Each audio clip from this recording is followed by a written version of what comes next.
Hey, don't mind me. I have a thing for hats and hats anyway. Hey, I made these series of posts. 1, 2, 3, and another one last week. And somebody close to me called me up and said, "Hey, are you leaving the guys out?" Guys, don't be offended. I'm not leaving you out. Remember, I said 28% of tech jobs are only taken by women. That leaves approximately 70% of the tech jobs going to men. But don't worry, I have an idea. I think what I will do is I will look at where men are not being favored in the tech industry. Maybe by virtue of who they are, maybe by virtue of the type of jobs they want to go for. So what I will do, and I assure you I'll come back with this, I'm going to just take a general look at the tech industry and see how men are faring. And I'm going to get back to you with the information. And let's see. I'll give you the information. All I want from you is you tell me whether it's a level playing field or not, whether I'm being fair or not. I'm always open to take your comments. I'm always open to criticism so that I can review, learn, and change. I'll be back. Don't worry. Hey, I'm back. Yes, I am back. Okay. So, we know that women are underrepresented in tech roles. We know that. We know that men are taking up 70% of the jobs.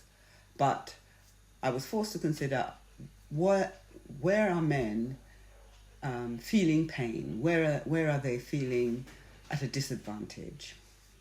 Now, it's strange that my close friend should ask this of me because I actually used to lead a team of 5 men. I started out as the IT manager and became the CTO, and I actually used to lead 5 men. And I think it's a good thing to consider because men and women don't work in isolation of each other. If we're going to make things great, we're going to have to work together.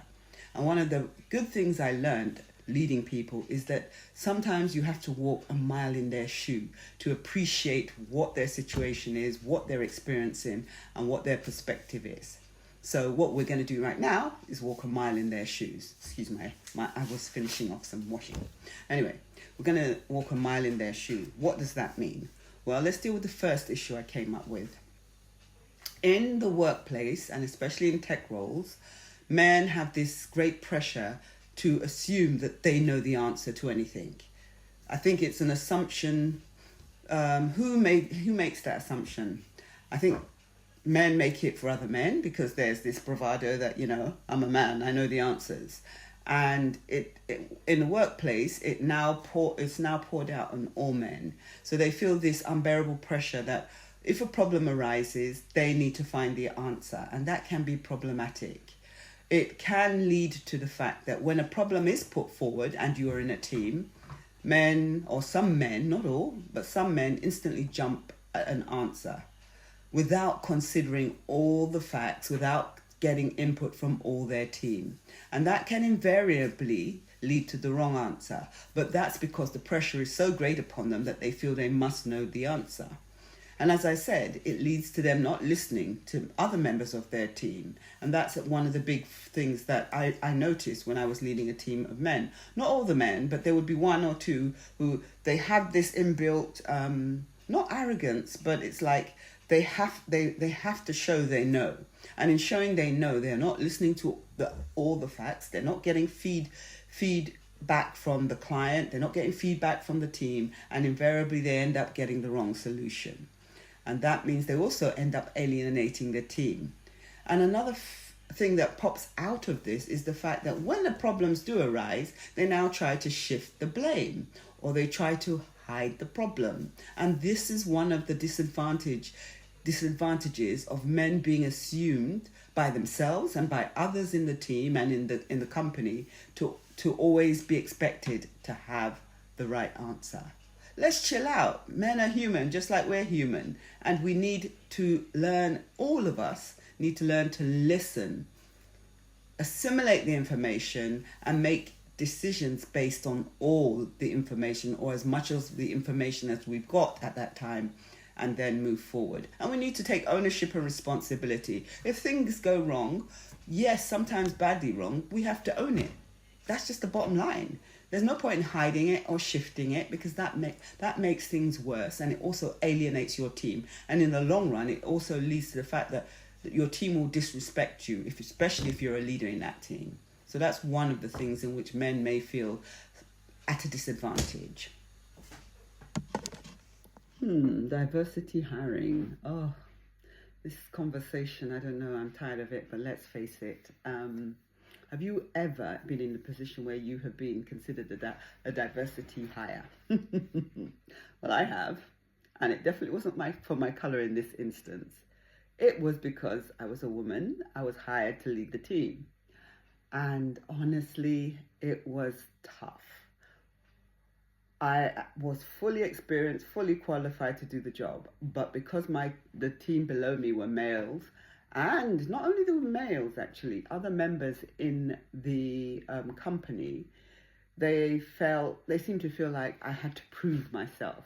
And sincerely, I spent 6 months having to just make people realize that I'm damn good at what I do, and I don't take prisoners, in the sense that I do my job and I do it well, and I can stand up for myself and justify why I've taken action.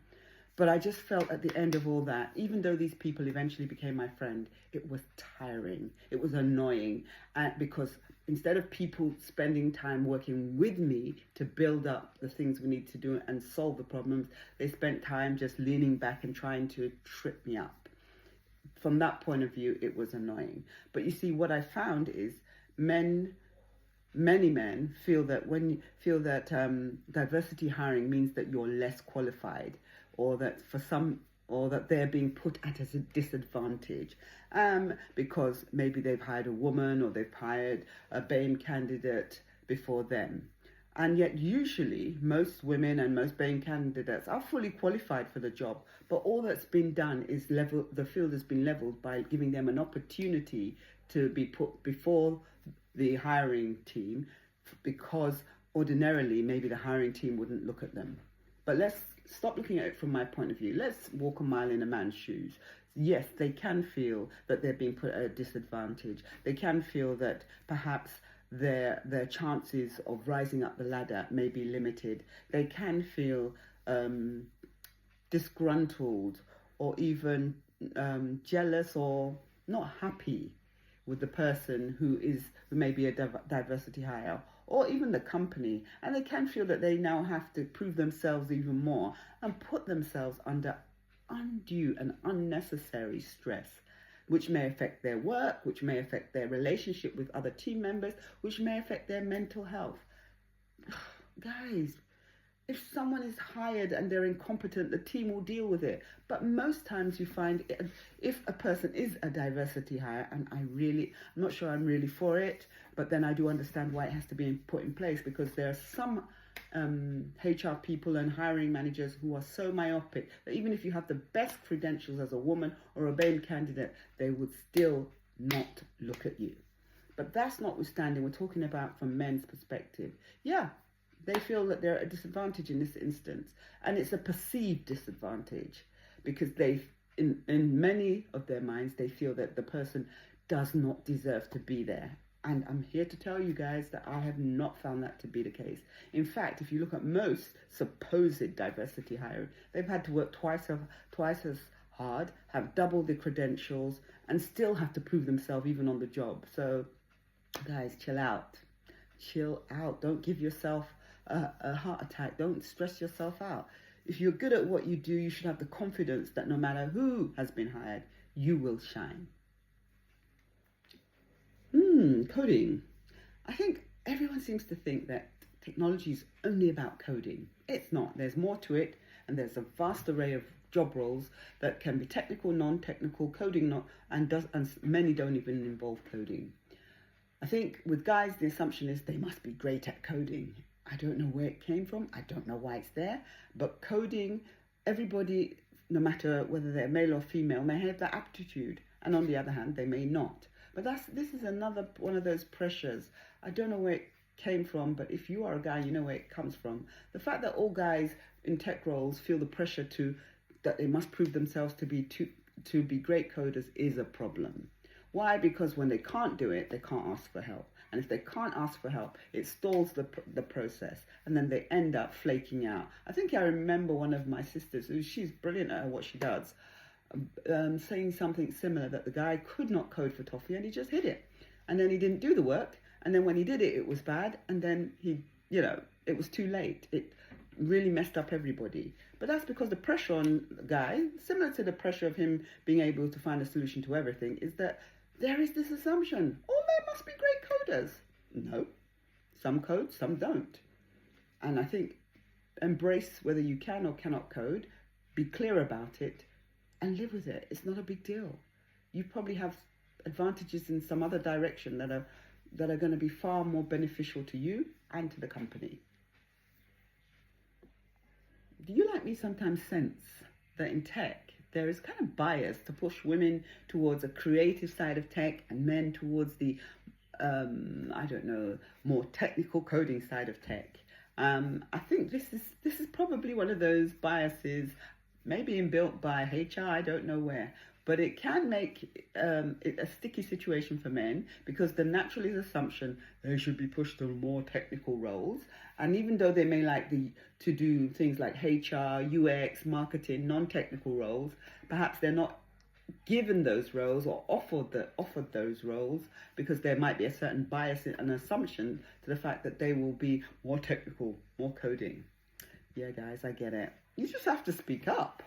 Let it be known. Don't fear being you. And that's one of the things I think with being a woman in tech, I've had to always enjoy being who I am, be confident in who I am, and speak for myself. And I'm very clear. When I want something, this is what I want. Don't confuse me with anyone else. I'm not. And perhaps guys need to take up that kind of stance too. If they don't want a technical role, clearly make it so. Don't let the assumptions of whoever's bringing you on board be the ones that will make your life a misery. You don't want to code? Don't code. You want to do something like HR, marketing, UX, UI design? Go for it. Now, as a woman in tech, I feel okay when I feel like there's mental stress. I can actually speak up. I can actually find someone to offload it to and speak, and even cry if that's meant to be a weakness. Tough. It relieves that stress from me. And I think that's one of the things about women, that we embrace our emotions, and if necessary, scream and shout. And yes, people might look at you sideways and say, ooh, she's on PMT. But actually, you know what? So be it. If it gets it out of my system, if it gets it out of my body, it means that it's healthier for me. And I've learned recently a lot more than ever that when you hold things in, especially things like anger, stress, they actually begin to impact your physical health. And men are not very good at telling people when they are stressed. Their mental health is highly at risk because they do not spill it out. In fact, if at all, they just explode, and that's not good. Or unfortunately, it leads to negative things like, you know what, and I'm not going to say that on this, but I feel that, I think if men could talk more and express themselves, that they are feeling stressed, they are having mental health issues, they don't know what to do, the pressure's too high, I think it would save a lot. I don't know how that will change, except that men and women become responsive to each other and just be there for each other. Be a listening ear. If you're a manager, be a listening ear. If you're a team member, notice what's going on, and hence walk a mile in their foot and ask them, hey, guy, you okay? Because men don't speak as much as women. And I think for me as a woman, I'm not the most talkative, but man, has it been my saving grace when a woman asks me, or a friend asks me, hey, how you doing? And it may be at that one moment when it's just getting too much for me, and I'm able to spill it out on them instead of spilling it out on the team members, instead of spilling it out on family. I'm able to spill it out in a more controlled way and get it off my chest and hear advice, or hear just someone concurring with me and getting that off my chest. But men, often when you see men together, they're just bantering. They're nudge, nudge, joke, joke. Instead of getting down to the nitty gritty and saying, guy, serious, how are you doing? Tell me about your job. Tell me about your life. I'm here to listen. Guys, you need to be there for each other. Less joking, less bantering. Get to the nitty gritty. It may save a life. Hey guys, you've heard of maternity leave. Well, we now know there's paternity leave. However, it's the judgment that they feel. I get it. When a man takes paternity leave, sometimes in the office environment, you actually feel this kind of vibe that, well, it's frowned upon. Not only that, it's like, yes, it's in place now, but there's still a certain yeah, I get it. There's a certain bias feeling that why do they need it? But it's important to balance, because if you've ever been a woman who's given birth, having that husband support during that time is incredible and necessary. So I get why guys do need paternity leave, and even they need rest, for God's sake. But the problem is there's also this fear. I know it's very prevalent for women that when they take maternity leave, their career, which may have been on an upward trajectory, goes because it's considered that they're no longer valuable. They'll take time out to bring the child up, and the trajectory of their career may change. I think men also feel this. They feel that bias, and they worry that their career may change, that the way it's perceived may impact their progress in their career, which is a shame, because it's such a valuable thing to have a man whose wife has just had their child, for him to share those early experiences together. So I wish people would stop frowning on it, would stop putting out bad vibes, and just accept that this is a part of life. And men, for that to happen, you have to own it. You have to just take your paternity leave, and if anyone does mess you around, you need to speak up, because isn't that what the HR is there for? And HR needs to do their job. It is your right. You should take your paternity leave proudly, and it shouldn't impact your career. Now, I know I'm talking in theory, but in reality, it shouldn't. So, in conclusion, yes, I still come to the same conclusion. Yes, indeed, women are underrepresented in tech roles, and that's a bigger disadvantage for them. However, there are disadvantages that I acknowledged that men do face for just being men in a high-pressured, fast-moving tech environment. Some of it's to do with the nature of the environment and the fact that most of these environments are predominantly male. Some are to do with preconceived biases that are part of society and that we do need to change in order to help men sort of be able to be more themselves in their role. And some of it's to do with having good team leaders or not having good team leaders or team members. Because if you've got a good team lead and you've got a good team member, it makes life so much easier for anybody in that team, male or female, to be able to be their true selves and express themselves. And I think women and men working together can solve these problems. So my conversation on this platform is about business, is about tech, is about life. And yeah, I get it. Men too need to live and laugh and be happy, as do women. I will still talking about trying to encourage women into tech roles, but I'll also add on the fact that we need to encourage men into tech roles that suit them, and for them to be who they need to be. Because together we can do some incredible things, and I'm looking forward to seeing those incredible things. So for now, it's been great talking to you. We'll talk again soon.